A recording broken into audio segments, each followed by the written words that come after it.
The Snail and the Whale by Julia Donaldson. This is a tale of a tiny snail and a great big grey-blue humpback whale. This is a rock as black as soot, and this is a snail with an itchy foot. The sea snail slithered all over the rock and gazed at the sea and the ships in the dock. And as she gazed, she sniffed and sighed.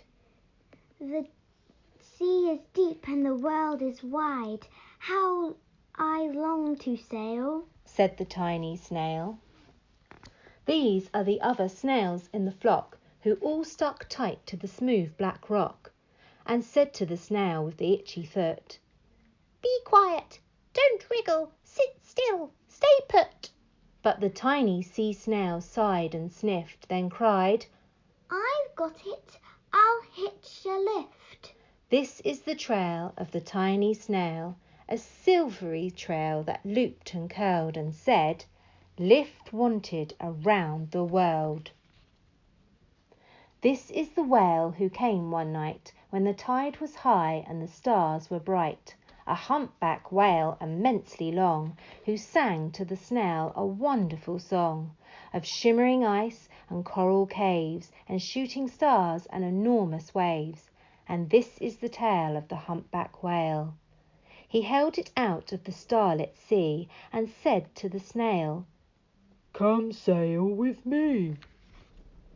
This is the sea so wild and free that carried the whale and the snail on his tail to towering icebergs and far-off lands, with fiery mountains and golden sands. These are the waves that arched and crashed, that foamed and frolicked and sprayed and splashed the tiny snail on the tail of the whale.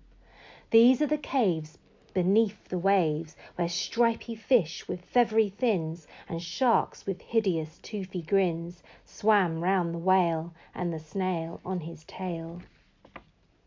This is the sky so vast and high, sometimes sunny and blue and warm, sometimes filled with a thunderstorm, with zigzag lightning flashing and frightening the tiny snail on the tail of the whale. As she gazed at the sky, the sea, the land, the waves and the caves and the golden sand, she gazed and gazed, amazed by it all, and she said to the whale, "I feel so small." But then came the day the whale lost his way. These are the speedboats running a race, zigging and zooming all over the place, upsetting the whale with their ear-splitting roar, making him swim too close to the shore. This is the tide slipping away, and this is the whale lying beached in a bay. "Quick, off the sand, back to the sea," cried the snail. "I can't move on land, I'm too big," moaned the whale. The snail felt helpless and terribly small. Then, "I've got it," she cried, and started to crawl. "I must not fail," said the tiny snail. This is the bell on the school in the bay, ringing the children in from their play. This is the teacher holding her chalk, telling the class, "Sit straight, don't talk." This is the board as black as soot, and this is the snail with the itchy foot. "A snail, a snail!" The teacher turns pale. "Look," say the children. "It's leaving a trail." This is the trail of the tiny snail, a silvery trail saying, "Save the whale."